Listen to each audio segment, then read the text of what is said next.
Hello everyone, welcome to my channel. आज हम लोग मैट्रिसेस की एक्सरसाइज 3.1 करने वाले हैं और इसका ऑलरेडी बेसिक कॉन्सेप्ट की वीडियोस अपलोड हो चुकी है, तो अगर आपने वो वीडियो नहीं देखी तो जाके उसे चेकआउट करना। तो चलो फर्स्ट क्वेश्चन से स्टार्ट करते हैं।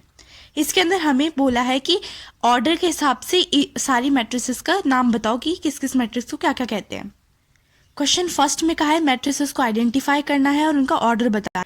पहला क्वेश्चन में है मैट्रिसेस ए। मैट्रिक्स ए में इसमें एक रो है, ऐसे रो काउंट करते हैं तो पहली एक रो है और दो कॉलम। इसका मतलब इसका तो ऑर्डर तो हो गया 1 into 2 और ये कौन सी मैट्रिक्स हो गई? ये हो गई रो मैट्रिक्स। वैसे ही बी, ये एक कॉलम मैट्रिक्स है जो कि ए का अपोजिट है, तो ये तो हो गई कॉलम मैट्रिक्स और इसका ऑर्डर हो गया 3 into 1। वैसे ही ये हो गई थर्ड वाली मैट्रिक्स जिसका ऑर्डर हो गया 3 into 2। ये सारी 8 नंबर तक की सारी मैट्रिक्स के नेम और उनके ऑर्डर। वैसे ही 9th में हो गया यूनिट मैट्रिक्स। जब डायगोनल के अंदर 1 1 होता है और बाकी सारी जगह 0 होता है तो वो होता है स्केलर मैट्रिक्स, जो कि ऑलरेडी मैंने बेसिक कॉन्सेप्ट वाली वीडियो बनाई थी मैट्रिक्स की, उसमें बताया था। 10th हो गया स्केलर मैट्रिक्स। स्केलर मैट्रिक्स के बारे में भी मैं ऑलरेडी बता चुकी हूँ और ये हो गया डायगोनल मैट्रिक्स 11th पार्ट। अब सेकेंड क्वेश्चन देखते हैं। पहले पार्ट में हमें ये मैट्रिक्स दे रखी है A22 और A32 का सम निकालना है। A22 मतलब सेकेंड रो का सेकेंड वाला पार्ट मतलब 0 और A32 मतलब थर्ड रो का सेकेंड वाला पार्ट। इन दोनों को ऐड करके क्या आएगा आंसर? 2। सेकेंड पार्ट देखते हैं। B2 1 निकालना है, 3 2 निकालना है और 1 3। इन दोनों को ऐड और इसे सब्ट्रैक्ट करके हमारे पास आंसर आएगा 7। नेक्स्ट, एक मैट्रिक्स है जिसका ऑर्डर P into Q है, जिसमें R हमें दे रखी है रो। अब हमें बताना है एक R को ले लेते, मतलब एक रो को ले लेते हैं और उसका ऑर्डर क्या हुआ। मतलब एक कोई भी रो ले लेते हैं तो रो तो कितनी हो गई 1 और कॉलम कितने भी हो सकते हैं। हमें पता है कॉलम के बारे में कुछ नहीं पता, इसका मतलब कॉलम Q कितने भी हो सकते हैं। वैसे ही सेकेंड रो ले ली तो उसमें भी एक ही रो होगी पर कॉलम कितने भी हो सकते हैं। इसका मतलब R का जो ऑर्डर है वो होगा ये। एक कॉलम मैट्रिक्स है जिसके अंदर 5 तो रोज हैं और एक कॉलम है, इसका मतलब ऑर्डर तो 5 into 1 हो गया। और हमें इसके एक रो अगर हम लोग ले लेते हैं तो उसका जो ऑर्डर होगा वो क्या होगा? एक रो ले लेंगे तो मतलब रो तो हमारे पास एक हो गया और कॉलम हमारे पास ऑलरेडी एक है, इसका मतलब ऑर्डर क्या हो गया? 1 into 1। नेक्स्ट, अगर एक मैट्रिक्स है जिसके अंदर 18 एलिमेंट्स है तो उसके पॉसिबल ऑर्डर क्या क्या हो सकते हैं? या तो वो सारे एक ही रो में आ जाएंगे, या वो सारे एक ही कॉलम में आ जाएंगे, या तो फिर 2 रो और 9 कॉलम्स में आ जाएंगे। इस तरीके से करके कितने ऑर्डर बन सकते हैं? ये तो हो गए 18 एलिमेंट्स का। वही अगर 11 एलिमेंट्स हुए तो या तो एक रो में आ जाएंगे या एक कॉलम में आ जाएंगे, इससे ज्यादा हो नहीं सकता। नेक्स्ट क्वेश्चन में कहा एक मैट्रिक्स है जिसका ऑर्डर है 3 into 3 का और इस टाइप से हम लोग एलिमेंट्स की फॉर्मेशन कर सकते हैं। A23 निकालना है और एक मैट्रिक्स बनानी है। IJ मतलब इधर पहला वर्ड आएगा इधर सेकंड वर्ड आएगा, जैसे A11 A12 A13 वैसे ही, और इन सब के अंदर पुट करके मैट्रिक्स का सॉल्यूशन होएगा। जैसे A11 मतलब पहला एलिमेंट निकालेंगे तो I की जगह 1 और J की जगह भी 1 पुट कर देंगे और इसको सॉल्व करेंगे। हमें क्वेश्चन में A23 निकालना है तो I की जगह 2 पुट कर दिया और J की जगह 3 पुट कर दिया और आंसर आ गया 1। अब हमें 7th पार्ट में एक 2x2 की मैट्रिक्स फॉर्म करनी, जिसका हमें पहला तो ये दे रखा है, इसको यूज करके हमें मैट्रिक्स फॉर्म करनी है। मतलब A11 A12 A21 और A22 इनको सबकी वैल्यूज निकालने हैं।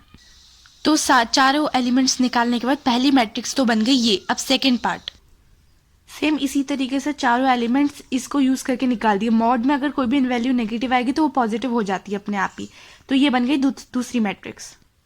सेम इसी तरीके से ये 8th वाला क्वेश्चन होएगा। इन 6 वर्ड्स को लिख के ए मैट्रिक्स बनेगी और सेकंड पार्ट में भी इस तरीके से सॉल्व होएगा और ये बी मैट्रिक्स बनेगी। आई की जगह पहला वाला पार्ट पुट करना है और जे की जगह सेकंड वाला पार्ट।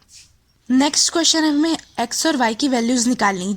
जब भी मैं मैट्रिक्स इक्वल दे रखी हूँ उसका मतलब इसका फर्स्ट एलिमेंट इसके फर्स्ट एलिमेंट के बराबर होगा, सेकंड के, थर्ड के, फोर्थ के। देखो इधर 4 और 4 इक्वल दे रखे, इसका मतलब ये चारों आपस में इक्वल है। इधर से -y 3 के बराबर हो जाएगा, इसका मतलब y की वैल्यू क्या हो जाएगी? -3। सेम अब हमें इधर से x प्लस में 2y इज इक्वल टू -4 दे रखा है। y की वैल्यू इधर -3 पुट कर देंगे तो हमारे जो x की वैल्यू है वो आ जाएगी। इसका मतलब x 2 है और y -3 है। सेकेंड पार्ट में ये मैट्रिक्स दे रखी है और हमें x की वैल्यू निकालनी। इधर से y की वैल्यू अगर इस इक्वेशन में पुट करके हमने x की वैल्यू निकाल दी। वैसे ही थर्ड पार्ट होगा। थर्ड पार्ट में हमें x और y की वैल्यूज निकाल के उनका समीशन निकालना था। इधर z और w से हमें कोई काम नहीं तो इनको हम लोग यूज ही नहीं करेंगे। इन दोनों से फर्स्ट और सेकंड इक्वेशन बन गई। इन दोनों को सॉल्व करके x और y की वैल्यू 1 और 2 अगर दोनों को ऐड करेंगे तो 3 हो जाएगा। नेक्स्ट पार्ट में एक्स और वाई की वैल्यूज़ निकालनी थी। इधर से हमने एक्स की वैल्यू निकाली और उसे इसमें पुट करके वाई की वैल्यू निकाल दी। एक्स 3 और वाई 5 आ गया। 10th क्वेश्चन में हमें ये मैट्रिक्स दे रखी है और हमें ए बी सी डी चारों वैल्यू निकालनी है। इन दोनों को इक्वल पुट करके फर्स्ट एंड सेकंड इक्वेशन बनेगी। इन दोनों को हम लोगों ने छोटी क्लासेस में सॉल्व करना सीखा था। तो इधर से ए और बी की तो ये वैल्यूज आ गई। सेम इन दोनों को सॉल्व करने के बाद सी और डी की 3 और 4 वैल्यूज आ गई। नेक्स्ट क्वेश्चन, इन्हें सॉल्व करके हमें एक्स वाई ए और बी चार वैल्यूज निकाले। अब देखो इन दो इक्वेशंस में एक्स और वाई है, मतलब इन दोनों की इक्वल पुट करके इनकी वैल्यू एक्स और वाई की आ जाएगी और सेम वैसे इन दोनों को पुट करके ए और बी की वैल्यूज आ जाएगी। इन फर्स्ट और सेकंड इक्वेशंस को सॉल्व करके एक्स 2 आ गया और वाई 1 आ गया। सेम ऐसे ही हमने थर्ड और फोर्थ इक्वेशन ली। इधर से क्या किया, सीधा ए की वैल्यूज निकाल दी जो कि बी में कन्वर्ट कर दी। फिर इस इक्वेशन में पुट करके बी की वैल्यू आ गई और बी को फिर से वापस में इसमें पुट किया तो ए की वैल्यू आ गई 3। तो ए की 3 और बी की 5 आ गई। नेक्स्ट क्वेश्चन में हमसे कहा एक मैट्रिक्स है जिसका ऑर्डर 2 into 3 का है। इसका मतलब टोटल एलिमेंट्स कितने हो गए, 6, मतलब 2 रो और 3 कॉलम, 6 हो गए। हमारे पास दो ही चॉइसेस है, 1 या फिर 2, दो ही नंबर हम फिल कर सकते हैं। मतलब टोटल चॉइसेस कितनी है, 2। और इससे हमें मैट्रिसेस बताने कि कितने पॉसिबल ऑर्डर है मैट्रिसेस के, कितनी मैट्रिसेस बन सकती है मतलब। तो क्या करते हैं हम लोग, सीधी सी ट्रिक है, जितनी चॉइसेस है उसको पावर से उसके मतलब उसके पावर में वो लिख देंगे जितने हमारे पास एलिमेंट है। मतलब 2 चॉइसेस है और कितने एलिमेंट है, 6। ये 2020-25 के MCQ में भी आया था। तो इसको सॉल्व करने की सीधी सी ट्रिक है, जितनी चॉइसेस है उसकी पावर में हम लोग एलिमेंट्स कर देंगे, दैट इज 64। वैसे ही सेकंड पार्ट में 2 into 2 की मैट्रिक्स है, एलिमेंट्स कितने हो गए, 4। चॉइसेस कितनी है, 3। तो टोटल मैट्रिक्स कितनी हो गई, 3 की पावर 4, दैट इज 81।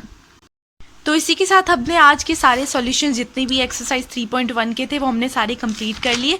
अगर आपको वीडियो पसंद आई हो तो प्लीज़ लाइक करना ना भूलें and don't forget to subscribe the channel.